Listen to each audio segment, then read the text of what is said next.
what if we could treat depression not with a pill, but with light? Sounds like something straight out of science fiction, right? But believe it or not, it's the focus of some really intense new research. Today, we're diving into a cutting-edge therapy called transcranial photobiomodulation. It's a non-invasive way to use light to essentially power up our brain cells and potentially fight major depressive disorder.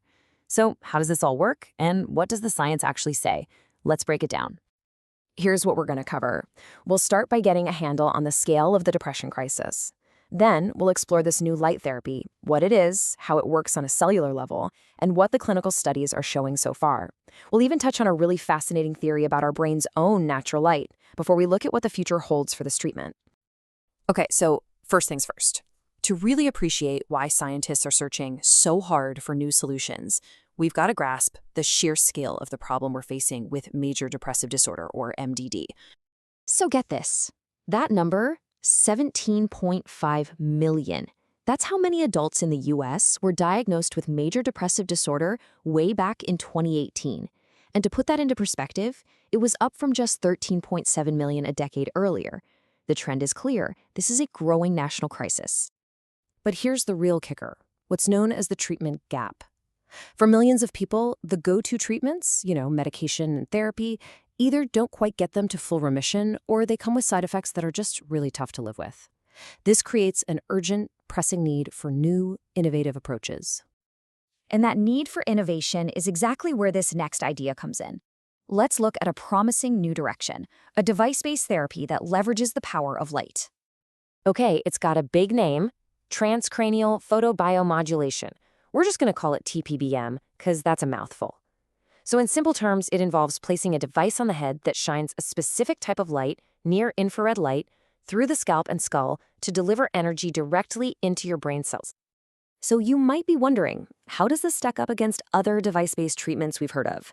Well, for starters, unlike something like electroconvulsive therapy, there's no anesthesia involved, and it seems to be way more convenient than transcranial magnetic stimulation, which often means you're making frequent trips to a clinic. With tPBM, there's the potential for patients to use it themselves at home. It's non-invasive, and so far it appears to have a very good safety profile.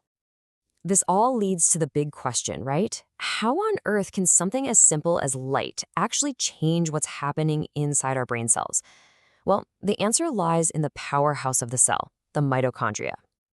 It all boils down to a four-step process. First, those near-infrared light photons actually make it through your skin and skull.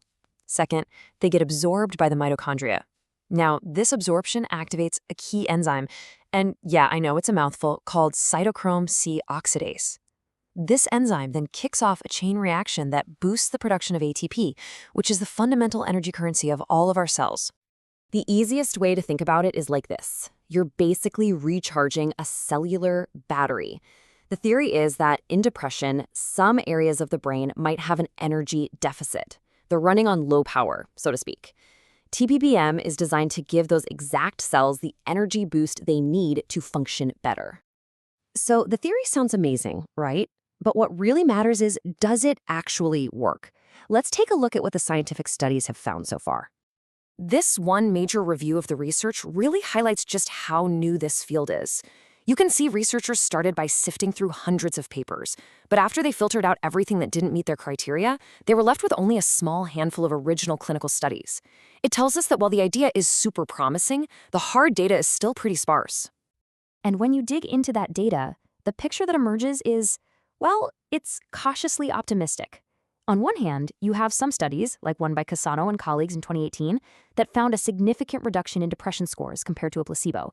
But then you have others, like a 2022 study by Isiofescu, which found that while scores did improve, the effect wasn't really superior to the sham treatment. A common theme here is that a lot of these are small pilot studies, which means we can't draw any firm conclusions just yet. So, what's the big takeaway from all this research? Well, the current consensus is that tPBM appears to be safe and it shows real potential. The biggest hurdle right now is that different studies use different settings, different parameters, and that makes it really hard to compare results and figure out the single best way to use it. All right, now we're going to take a little turn into a more speculative but absolutely fascinating part of this story. It's a theory that connects this external light therapy to a source of light that might already exist inside our brains. So let's explore this pretty wild idea. What if our brain cells weren't just communicating with chemicals, but also with their own light? This is the core question behind the biophoton hypothesis, a frontier of neuroscience that could totally change how we think about the brain. That's where this idea of biophotons comes in. They are incredibly faint flashes of light produced by our cells just as a natural byproduct of being alive. You can almost think of it as the exhaust from our cellular engines, especially during metabolic processes that create what's called oxidative stress. Now, to give you a sense of scale here, the energy delivered by a tPBM device is about 1 trillion times greater than the natural biophoton emissions from the brain. That is an enormous difference. So this means the external light isn't just mimicking the internal process. It's delivering a massive influx of energy. So how do these two things connect? Well, the hypothesis goes something like this. In a state like depression, where cells are under higher oxidative stress, they emit more biophotons. This increased light emission might act like a little beacon, signaling which tissues are in distress and are therefore most in need of, and most receptive to, the energy boost provided by that external tPBM treatment. So, with this promising science and these fascinating theories, where does this treatment go from here? What needs to happen to move tPBM from the lab into the clinic? The path forward for researchers is pretty clear. They've got to standardize the treatment, nailing down the exact dose, the wavelength, and the frequency that works best. Then, they need to conduct large-scale clinical trials to definitively prove its effectiveness. And ideally, they'll find biomarkers to predict which patients are most likely to benefit, all while continuing to dig deeper into exactly how this all works. And it's really important to be crystal clear on this point. For all its promise, tPBM is still an investigational treatment for depression. It has not yet been approved by the FDA, which means it isn't available as a standard clinical therapy. Not yet, anyway. And this brings us to our final thought. For decades, we've treated depression primarily as a chemical imbalance, but research into therapies like tPBM suggests a paradigm shift may be on the horizon. It asks a pretty profound question. Could the future of mental health care be less about chemistry and more about energy? It's a question that's going to drive the next wave of brain science.